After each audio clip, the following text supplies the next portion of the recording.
Have you ever walked into a crowded room and without a single word being exchanged, felt the heavy weight of everyone's unspoken anxieties?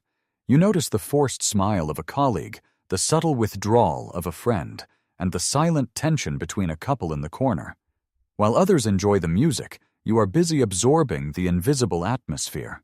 This is the world of the hyper-aware, those who see too much, feel too much, and ultimately understand too much. But here is the paradox. Why does being the most emotionally intelligent person in the room often make you the loneliest? We've been told that empathy is a gift, a bridge to connect with others. And yet for you, it feels more like a glass wall. You can see everything clearly, but you are forever separated from the simple, blissful ignorance of the crowd. Is your understanding actually a sophisticated survival mechanism from your past? Stay with us, because what we are about to uncover about the curse of understanding might change the way you look at your own kindness forever. In our modern culture, understanding is often celebrated as the ultimate social lubricant. We are taught that being attuned to others' needs makes us better partners, friends, and leaders. However, this common assumption overlooks a taxing psychological reality. For the hyper-aware, understanding isn't a choice. It's an involuntary absorption of the world's friction. While the average person might notice someone is in a bad mood, you perceive the specific layer of resentment, the hidden fatigue, and the unspoken disappointment beneath their words. This phenomenon is closely linked to what sociologist Arlie Hochschild, 1983, termed emotional labor. While originally applied to the workplace, in your personal life, this labor becomes an unceasing background task that drains your internal battery. And you aren't just kind, you are performing a complex mental orchestration to keep the environment stable, often at the cost of your own peace. But why does this acute sensitivity feel less like a superpower and more like a heavy isolation? To understand this, we must look at the specific traits that define the silent burden of the hyper-aware. And perhaps you'll recognize why you've felt so exhausted lately. The first hallmark of the hyper-aware individual is what we might call the curse of anticipation. While most people experience a conversation as it happens, you are often 3 steps ahead, already predicting the emotional trajectory of the interaction. You notice the microscopic tightening of someone's jaw or a slight change in their vocal pitch, signals that reveal an oncoming storm of anger or a hidden layer of deceit. The paradox here is striking. Your ability to foresee these emotional outcomes often leads to a self-imposed silence. You might choose not to share your true thoughts because you already know it will lead to a misunderstanding or cause the other person discomfort. In your mind, you are being protective, but in reality, you are creating an invisible barrier. And you become a spectator of your own life, watching scenes play out exactly as you feared, yet unable to engage authentically because you've already processed the ending.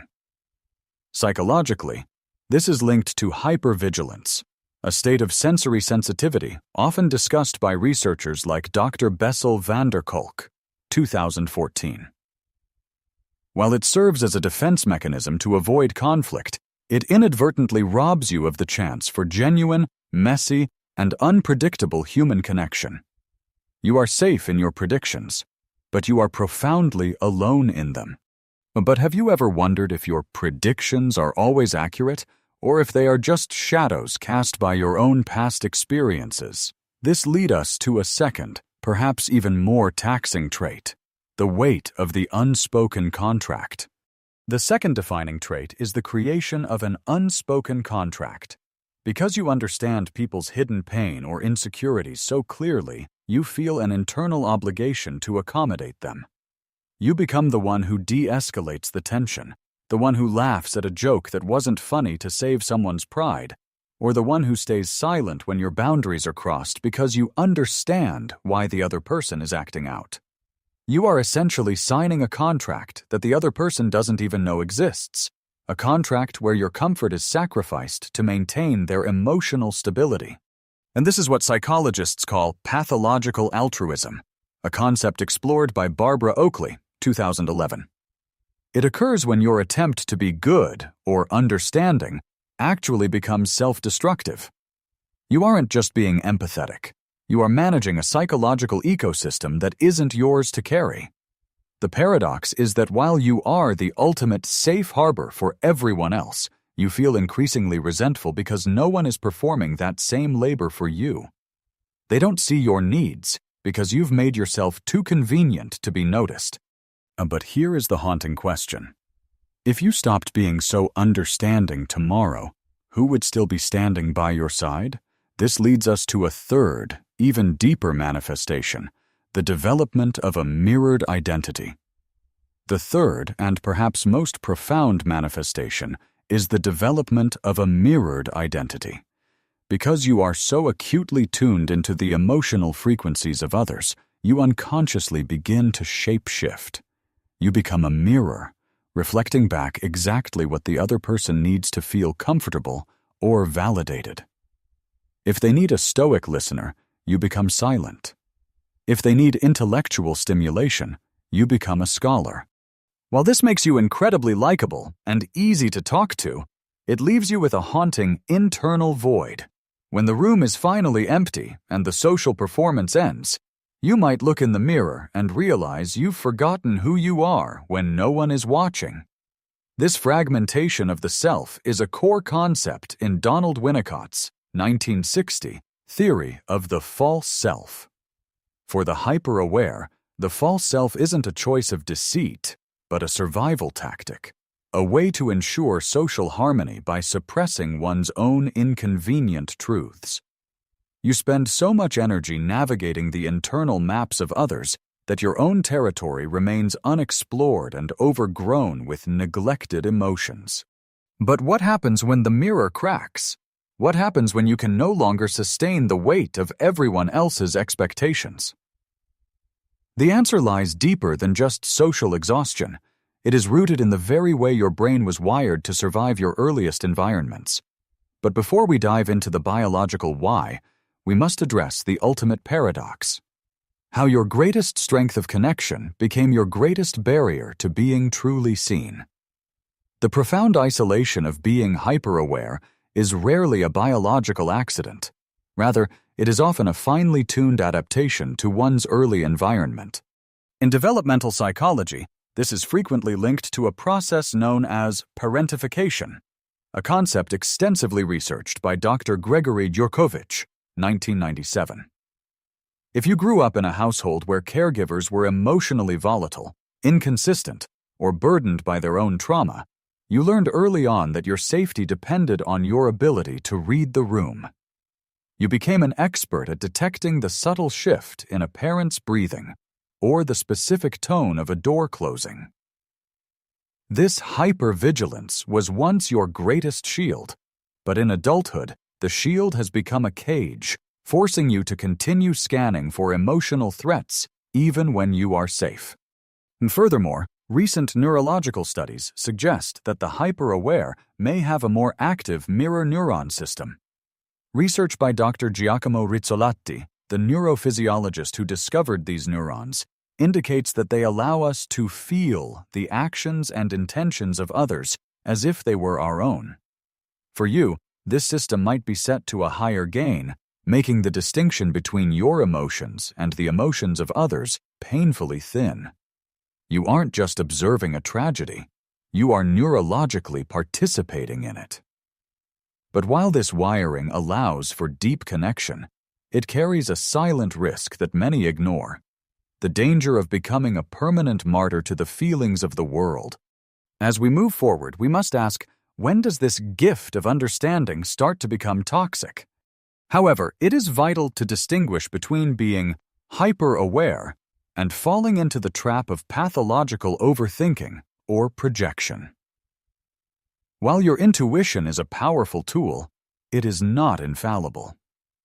Sometimes what we perceive as someone else's judgment is merely a reflection of our own internal insecurities.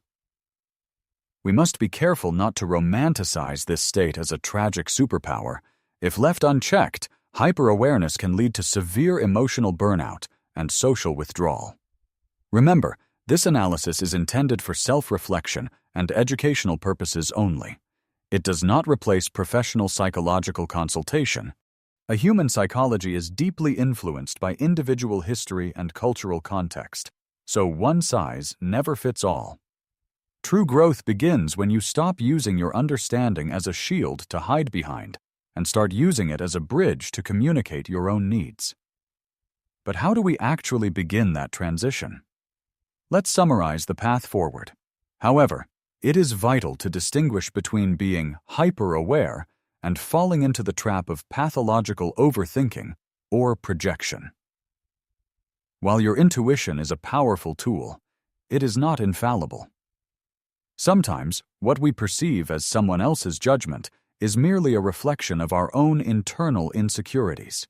We must be careful not to romanticize this state as a tragic superpower. If left unchecked, hyper-awareness can lead to severe emotional burnout and social withdrawal. Remember, this analysis is intended for self-reflection and educational purposes only. It does not replace professional psychological consultation. Human psychology is deeply influenced by individual history and cultural context, so one size never fits all. True growth begins when you stop using your understanding as a shield to hide behind and start using it as a bridge to communicate your own needs. But how do we actually begin that transition? Let's summarize the path forward. The journey of the hyper-aware is often a quiet, solitary road, paved with the unspoken emotions of others. We have explored how this intense understanding, born from early survival and neurological wiring, can lead to a false self and a profound sense of isolation. But remember, your sensitivity is not a flaw to be fixed. It is a profound human depth that simply needs boundaries to flourish. As you move forward, try to ask yourself, in this moment, whose emotion am I carrying? By distinguishing your light from the shadows of others, you allow yourself to be truly seen for who you are, not just for what you can do for them. Thank you for reflecting with us today. Now, if this story felt like a mirror to your own life, please consider subscribing to Tam Lee Moy and sharing your thoughts in the comments. Your story might be the very thing someone else needs to hear to feel less alone. Don't forget to like and hit the bell icon to join our community of deep thinkers. Until next time, take care of your own heart as much as you take care of others.